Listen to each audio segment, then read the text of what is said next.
jusqu'à aujourd'hui, la science raisonnait sur des systèmes qui étaient entre guillemets simples. Simple, ça veut dire qu'en fait, ils étaient prévisibles à partir d'un système mathématique. Même la physique quantique, qui est totalement incompréhensible, est simple à sa manière. Mais dès qu'on rentre dans le domaine de la biologie, de l'écologie, de la société, bref, les choses qui posent question aujourd'hui, on rentre dans ce qu'on appelle les systèmes complexes. Et donc, effectivement, on ne peut pas dire si un jour on comprendra vraiment et prédira les systèmes complexes, puisque par définition, je dirais, ils échappent à la prédiction, mais il est de plus en plus urgent, et c'est vraiment une urgence qui est réelle pour nous tous, de comprendre cette nouvelle façon de penser qui est celle de la complexité.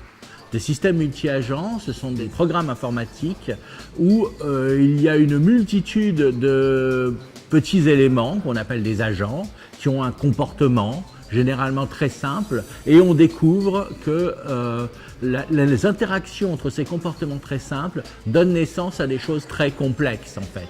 C'est donc ce qu'on appelle les fameux systèmes complexes qui sont très très difficiles à prévoir, voire impossibles, parce qu'effectivement savoir quel est le comportement de chacun des éléments, de chacun des agents, ne permet pas de prévoir leur interaction globale. Ça permet au moins de comprendre un petit peu les mécanismes par lesquels des phénomènes complexes émergent à partir d'éléments très simples. Alors il peut y avoir effectivement, dans le domaine écologique, il y a les systèmes de prédation entre des animaux carnivores et des animaux herbivores. Il y a des catastrophes que j'ai montrées aussi de type incendie de forêt. Comment est-ce qu'un incendie de forêt se répand?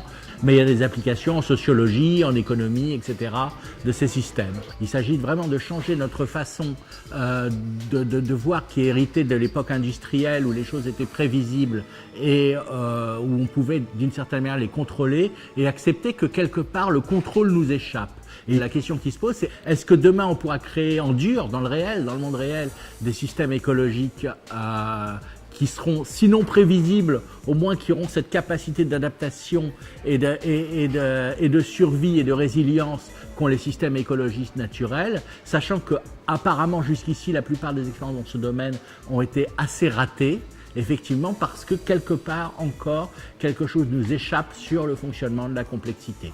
Depuis les débuts de la conquête spatiale, on se pose la question naturellement de ces écosystèmes créés et fermés et capables de survivre par eux-mêmes indéfiniment. Ça a commencé dans les années 60 quand un professeur américain, Gerard O'Neill, a imaginé des cités spatiales qui pourraient effectivement avoir leur propre écosystème et qui ne seraient pas du tout comme la station spatiale aujourd'hui, qui sont des espèces de trucs très fermés, très mécaniques, mais réellement un vrai écosystème avec des animaux, avec des lacs, avec des forêts, etc.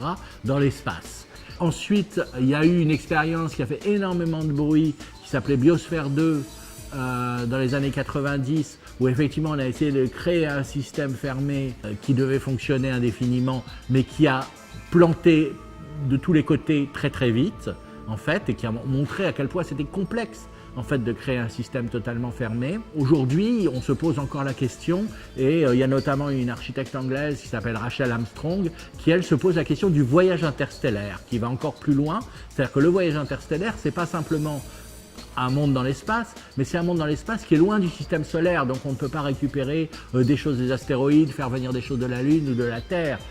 C'est vraiment un système qui est fermé, mais c'est pas du tout un projet de type futuriste et délirant. En fait, c'est une espèce de projet philosophique sur la notion de complexité, justement, et sur la notion de vivant, c'est-à-dire que comment est-ce que on pourra imaginer un jour, effectivement, la création de ces systèmes qui peut-être n'auront rien à voir avec ce que nous on imagine comme système écologique. Il n'est plus du tout question de créer des forêts, des lacs et tout, mais quelque chose de complètement nouveau.